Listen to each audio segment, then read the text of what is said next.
पानी के ऊपर बने बड़े बड़े ब्रिजेस की कंस्ट्रक्शन के दौरान इंजीनियर्स के लिए सबसे मुश्किल चैलेंज खुद पानी होता है। दोस्तों, हम पता नहीं कितने ही ब्रिजेस के ऊपर से रोजाना गुजरते हैं, लेकिन हम में से ज्यादातर लोग इसमें छुपे कंस्ट्रक्शन के मास्टरपीस पर बिल्कुल भी ध्यान नहीं देते। ब्रिजेस की कंस्ट्रक्शन बिल्डिंग के मुकाबले में हद से ज्यादा मुश्किल होती है, क्योंकि बिल्डिंग का लोड तो स्टेबल रहता है, जबकि ब्रिजेस का लोड कभी भी एक जैसा नहीं होता।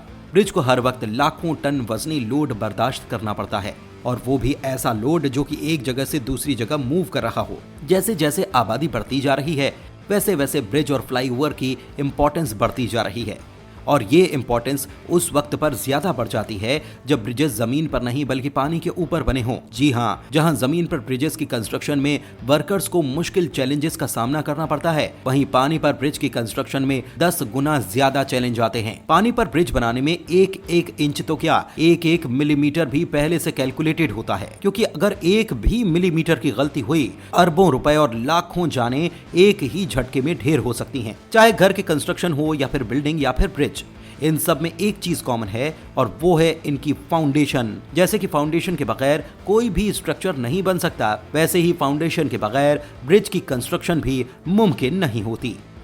अब सवाल ये उठता है कि गहरे समंदर और दरिया पर बने ब्रिजेस की फाउंडेशन तो पानी के अंदर भी होती है, लेकिन पानी के अंदर ये फाउंडेशन आखिर बनाई कैसे जाती है? कैसे लहरों के नीचे अरबों लीटर पानी में ये काम अंजाम दिया जाता है? और समंदर के अंदर बनी फाउंडेशन कैसे इतनी मजबूत होती है जो पानी और लहरों के प्रेशर में भी एकदम ब्रिज को मजबूती से पकड़े रखती हैं? पानी में कंस्ट्रक्शन करने के लिए इंजीनियर्स का सबसे पहला टास्क होता है पानी की गहराई को देखना, और साथ साथ पानी के नीचे जो जमीन है उसके बारे में इंफॉर्मेशन कलेक्ट करना। पानी की गहराई कितनी है, पानी के नीचे जमीन पथरीली है या रेतीली, ये जानकारी हासिल करने के लिए प्रोफेशनल स्कूबा डाइवर्स समंदर के बॉटम तक जाते हैं और कई हफ्तों तक सिर्फ इंफॉर्मेशन कलेक्ट करने का काम चलता है। अगर पानी कम होगा तो फाउंडेशन की कंस्ट्रक्शन भी आसान हो जाएगी, लेकिन अगर पानी गहरा निकला तो वर्कर्स की जान को खतरा होगा। साथ साथ कंस्ट्रक्शन कॉस्ट और मेहनत दोनों 10 गुना ज्यादा बढ़ जाएगी। इंफॉर्मेशन कलेक्शन के बाद जो फेज आता है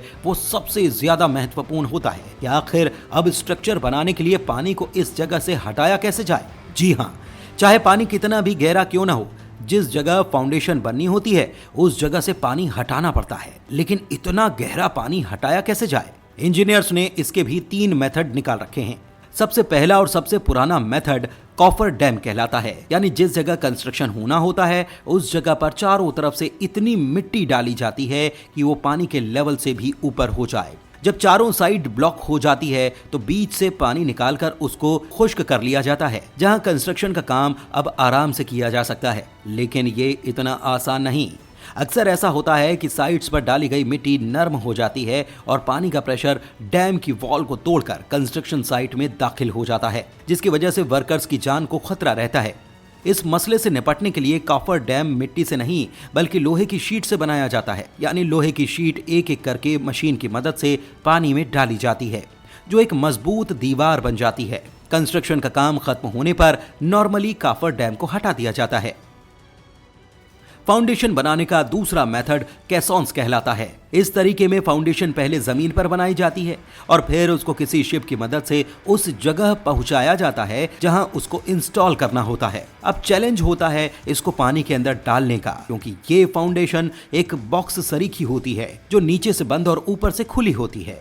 अगर इसको ऐसे पानी में डाला गया तो ये पानी के ऊपर ही तैरती रहेगी। ये फाउंडेशन पानी पर फ्लोट न करे, इसके लिए इंजीनियर्स के पास एक तरीका होता है। अगर पानी ज्यादा गहरा होता है तो पहले शिप की मदद से बड़े बड़े पत्थर डालकर पानी के नीचे जमीन की भराई की जाती है और फिर कैसॉन्स को पत्थरों के इस पहाड़ पर शिप क्रेन की मदद से रख दिया जाता है और आखिर में इसके अंदर ऊपर से कंक्रीट डालकर इसको और ज्यादा वजनी और मजबूत बना दिया जाता है।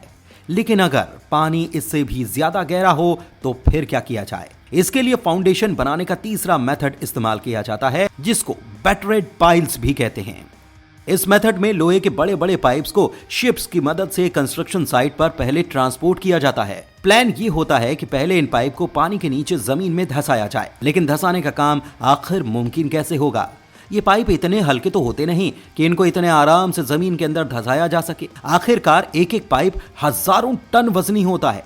इसके लिए स्पेशल किस्म के बड़े बड़े हैमर शिप पर इंस्टॉल करके कंस्ट्रक्शन साइट पर मंगाए जाते हैं। जो इन पाइप्स को लगातार ठोंक ठोंक कर जमीन में इतना धंसा देते हैं कि अब बड़ी बड़ी लहरें हों या समुद्री तूफान इन पाइप्स को 1 मिलीमीटर भी इधर से उधर नहीं कर सकते। अब पानी के बीचों बीच एक मजबूत और ठोस फाउंडेशन तैयार है जिसके ऊपर ब्रिज की कंस्ट्रक्शन की जा सकती है। लेकिन ये सब इतना आसान नहीं जितना आसान कहने और सुनने में है। इस सारे प्रोसेस में सालों की मेहनत और कई जानें भी गंवाई जाती हैं। यूएस में मौजूद 1969 में कंप्लीट किया जाने वाला यह ब्रिज मैनचेक स्वैम्प ब्रिज के नाम से मशहूर है, जिसकी लंबाई 36 किलोमीटर है। 2017 में कंप्लीट होने वाला यह ब्रिज चाइना में मौजूद वुहान मेट्रो ब्रिज के नाम से जाना जाता है, जो टोटल 37 किलोमीटर लंबा है। इस ब्रिज को बनाने में 13 साल का समय लगा था। 1956 में कंप्लीट होने वाला यह ब्रिज यूएस में लेक पोंटचार्ट ट्रेन कॉजवे के नाम से जाना जाता है। इस ब्रिज की लंबाई 38 किलोमीटर है।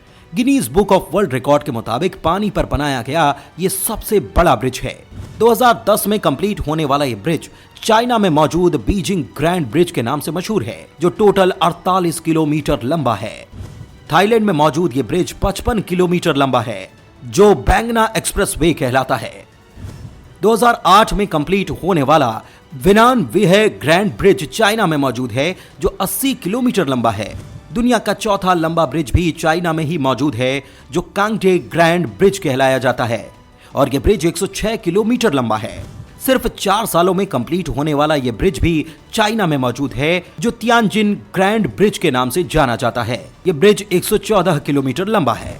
दुनिया का दूसरा लंबा ब्रिज 157 किलोमीटर लंबा है, जो ताइवान में चांगवा काओहिंग वियाडक्ट के नाम से मशहूर है।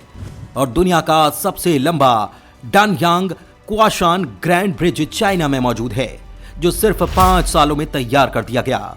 165 किलोमीटर लंबा है। इस ब्रिज को बनाने में 10,000 वर्कर्स एक ही वक्त में काम करते थे और इस पर टोटल 640 अरब रुपयों का खर्च हुआ है।